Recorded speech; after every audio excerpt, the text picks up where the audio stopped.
Second day, আর second day তে আমরা আজকে তুলে ধরবো ইন্ডিয়া কলকাতা শহরটা ঘুরে দেখবো, এখানকার ট্রেডিশনাল খাবারগুলো ট্রাই করবো। চলো ভিডিওটি শুরু করা যাক। সকাল 8টায় ঘুম থেকে উঠে আমরা তাড়াতাড়ি বেরিয়ে পড়লাম, কেননা আজকে পুরো কলকাতা শহরটা ঘুরে দেখবো, এখানকার খাবারগুলো খাবো এবং কিছু কেনাকাটা করবো। দেন সকালে উঠে আমরা লুচি ও আলুর দমের দোকানে চলে গেলাম। দেন এখান থেকে সকালের নাস্তাটা সেরে নিলাম। আর তোমরা তো জানোই কলকাতা বাঙালিদের গরম গরম লুচি ও আলুর দম ছাড়া সকালের ব্রেকফাস্টটা সম্পূর্ণই হবে না। দেন সকালের নাস্তা শেষ করে আমরা বাসে উঠে পড়লাম, আর বাসে হচ্ছে S24 বাস, যেটা বড় বাজার, কয়লাঘাট, শিয়ালদা ও হাওড়ার ওই সাইড দিকে যাই। দেন আমরা ওইদিকে যাওয়ার একটা প্ল্যান করলাম। দেন সুন্দর কলকাতা ঘুরতে ঘুরতে চলে গেলাম। কলকাতার বাড়ি এবং বিল্ডিং গুলো খুবই ডিজাইন এবং রাস্তাঘাট গুলো অনেক সুন্দর। কলকাতা শহরটা আধুনিকতায় জর্জরিত। এই আশেপাশে তাকাইলে বিল্ডিং গুলোর দিকে এবং এখানকার রাস্তাঘাট থেকে শুরু করে মেট্রো রেল সবকিছুই অসাধারণ লেগেছে আমার কাছে। দেন বাস থেকে নেমে একটু চা খাওয়া দরকার ছিল, আর এখানকার ভাড়ের চা গুলো স্পেশাল। তো শাকিল ভাইকে বললাম যে একটা ভাড়ের চা আমাকে খাও। এখানকার ভাড়ের চা গুলো খুবই স্পেশাল, নতুন একটা ট্রেন্ডিং। তো আমি এখানে এসে ভাড়ের চাটা মিস করতে যাচ্ছিলাম না। আর বাংলাদেশের সচরাচর ভাড়ের চা গুলো পাওয়া যায় না সব জায়গাতে, আর কলকাতায় সব জায়গাতে ভাড়ের চা পাওয়া যায়। দেন চাটা শেষ করে আমরা চলে গেলাম ভাইরাল নন্দিনীদি ভাতের হোটেলে। আর ভাতের হোটেলে এসে দেখলাম এখানে কি কি রান্না হচ্ছে। আর নন্দিনীদি মানে বাঙালিয়ান খাবার, বাঙালিয়ান সকল খাবার এখানে পাওয়া যায়। আর অফিস পাড়ার মানুষ চেটে পুটে খায় বাঙালিয়ান খাবারগুলো। আর আমরা ভাবলাম যে আমরা কলকাতা যেহেতু আসিছি, সেখানে নন্দিনীদির ভাতের হোটেলে একটা খাবার খেয়ে যায়, একটা ব্লগ করে যাই। নন্দিনীদির ভাতের হোটেলের ব্লগ অলরেডি আপলোড করা আছে, তোমরা দেখে আসতে পারো। আর আজকে ব্লগটা করতেছি আমরা পুরো কলকাতা নিয়ে। আর তোমরা ইতিমধ্যে জেনে গেছো যে নন্দিনীদির ভাতের হোটেল কিন্তু খুবই ভাইরাল। নন্দিনীদির ভাতের হোটেলে অনেক সুন্দরভাবে কাজ করে এবং সুন্দর সুন্দর খাবারও পাওয়া যায়। তো যাই হোক, খাওয়া দাওয়া শেষ করে আমরা সেখান থেকে বেরিয়ে বাস স্ট্যান্ডে চলে আসলাম। আমরা এবার যাবো নিউ মার্কেট এলাকায়। এবারকার ট্যুরের আমাদের মূল মোটিভ ছিল যে আমরা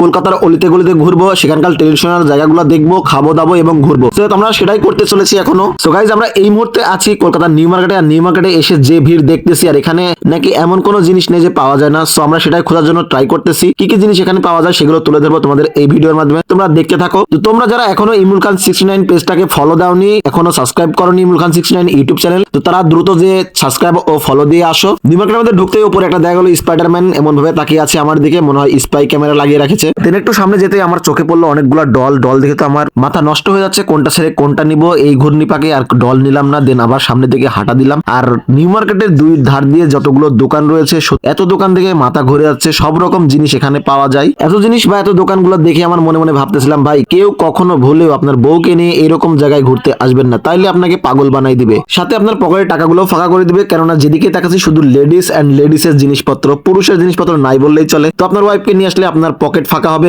100% গ্যারান্টি দিচ্ছি। দেন আমি চাচ্ছিলাম একটা জুতো কিনবো। দেন তারপরে জুতোর দোকান দিকে চলে গেলাম। আর এদিকে টুকটাকি কিছু কেনাকাটা শেষ করার পরে আবার প্রচন্ড ক্ষুধা লেগে গেল। ক্ষুধা লাগলো কেন জানি না। এদিকে শাকিল ভাইয়েরও ক্ষুধা লাগছে, তার জন্য ফ্রাইড রাইস অর্ডার করলাম। আর ইন্ডিয়ার কলকাতার রাস্তাতে ফ্রাইড রাইস ও চিকেন এগুলো খুবই বিখ্যাত।